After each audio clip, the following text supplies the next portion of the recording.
I want to say one thing to the American people. I want you to listen to me. I'm going to say this again. I did not have sexual relations with that woman, Miss Lewinsky.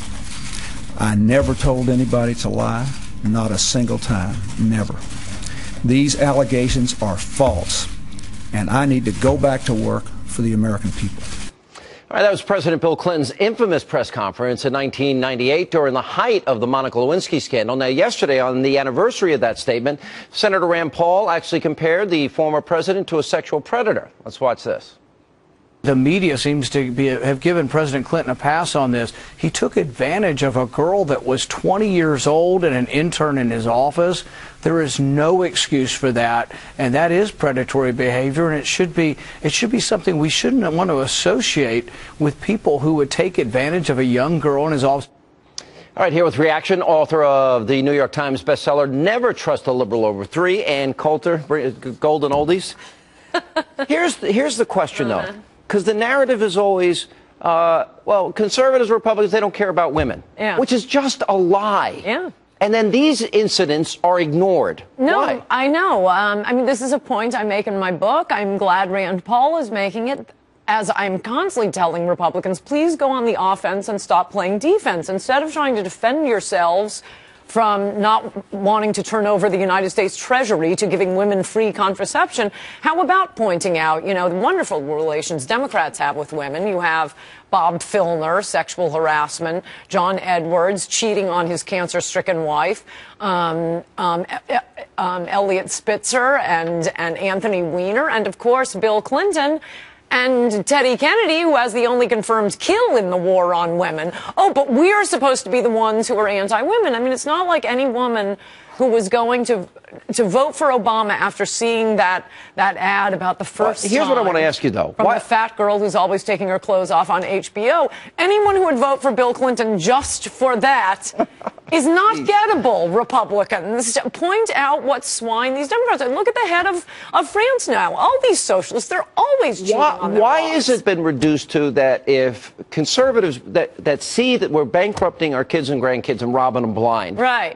We cracked open the piggy bank years ago. Now we're stealing their retirement. Right. All right. Why is it if we say that women ought to pay for their own birth control, somehow that is now defined as a war on women? You know what? Because most Americans really don't care what other Americans are doing. But if you want to do it, $9 a month doesn't seem like something that taxpayers ought to be paying for. But it's also not something that should be covered by insurance, is the point. It would be like, you know, forcing auto insurers to cover oil changes, because otherwise society is saying that oil changes are not important. It really has nothing to do with insurance, unless you hear someone say, you know, that family down the street went bankrupt because they couldn't afford birth control. No, this isn't something. Insurance is for catastrophes. It's for, you know, an encounter with Bill Clinton. It's a fire, a hurricane.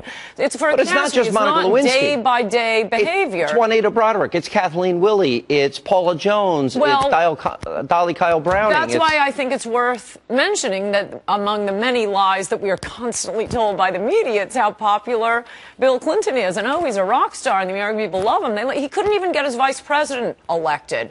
Ronald Reagan served 2 terms and got that boob of his vice president, George Bush the first, reelected. Oh, boy. Go ahead. Keep going. Solely on the basis of his own magnificent presidency. Look, Bill Clinton not only lost an election for Al Gore, and let me mention Al Gore's own pollster, Stanley Greenberg, told Vanity Fair, we kept polling it. Bill Clinton hurt Al Gore, and then he doesn't seem to have helped his wife. Here's exactly segueing into what I want to ask you. All right, so the woman who testified before Congress did nothing before, during, or after the attack. She screwed up royally on Benghazi. Okay, what difference does it make? Now, obviously, she's running for president because she said this now about Benghazi. You know, my biggest, regret is what happened in Benghazi. It was a terrible tragedy, losing 4 Americans, 2 diplomats, and now it's public, so I can say 2 CIA operatives. I have a question. What difference does it make that she says that now? I just love that she said this on CNN, where CNN viewers, MSNBC viewers, and New York Times readers have no idea what she's talking about. Probably They true. have not mentioned Benghazi. What, her biggest regret? What is Benghazi? Is that one of Bill's bimbos? They have no idea what she's even talking about. And I don't think we really need to keep bringing it up, because any Democrat who runs against her is going to bring up Benghazi, like Joe Biden. Right. Similarly, any Democrat who runs O'Malley. against Andrew Cuomo. I hear this came up on your show last week. God bless Dick Morris. When Andrew Cuomo was head of HUD, he's the one responsible for this financial crisis. He was the one forcing banks to make suicidal loans to poor people, including forcing them to accept unemployment benefits as collateral, and that is not Ann Coulter hyperbole. That is true. And then, yuppies, house flippers take advantage of it.